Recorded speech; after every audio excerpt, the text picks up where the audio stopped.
Hello everybody, my name's Squid. Today I read Wild Things in the Closet. Brenda ran in the door. She was running late as usual. She raced up the stairs and grabbed her clothes. She jumped in the shower as fast as she could. Out of the corner of her eyes, she thought she saw a snake. But how could that be? It was the dead of winter. Snakes wouldn't be lurking around right now.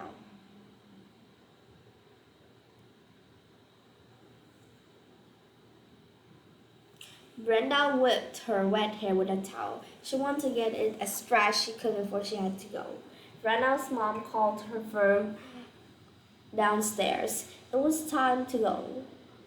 Brenda grabbed her tennis shoes and her purse. As she looked down at her hands, she let out a blood-curdling scream. It wasn't the handle of her purse. It was a snake, a real-life snake. It didn't take long for Brenda's brother to capture the reptile and take it outside. Brenda told herself to trust the insects from now on. She's been right. The snake obviously didn't know what time of year it was, and it certainly didn't know whose room it tried to invade. The secret friend. Someone knew Celeste's name. She couldn't believe it. Here she was at new school for less than an hour, and someone was calling her name.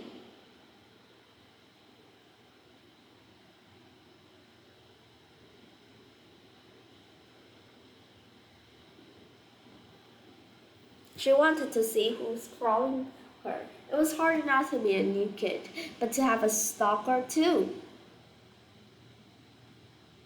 A few feet away, Alyssa stopped behind a locker. A tall, thin girl with curly hair was calling her name.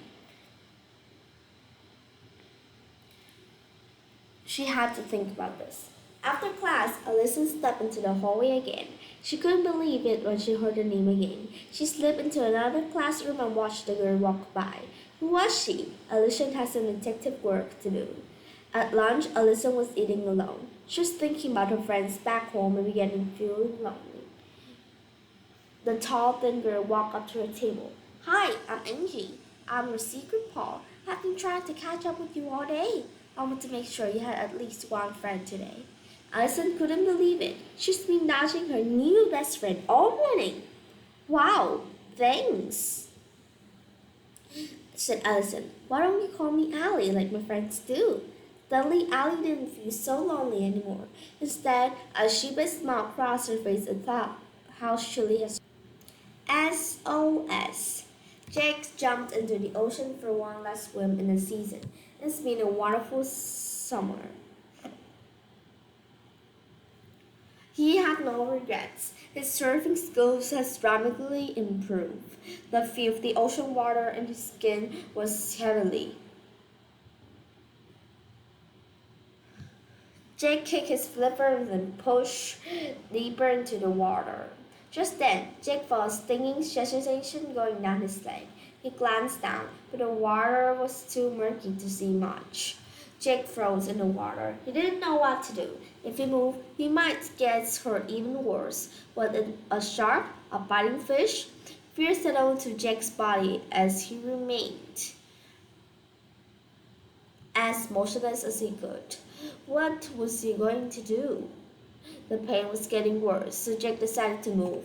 He longed for work but felt another stinging sensation on his belly. He realized that he had to move, and fast! The pain was severe, and he was beginning to feel weak. He glanced up and saw his friend David swimming nearby. He called for David. It didn't take long before David was right alongside him, assessing the situation.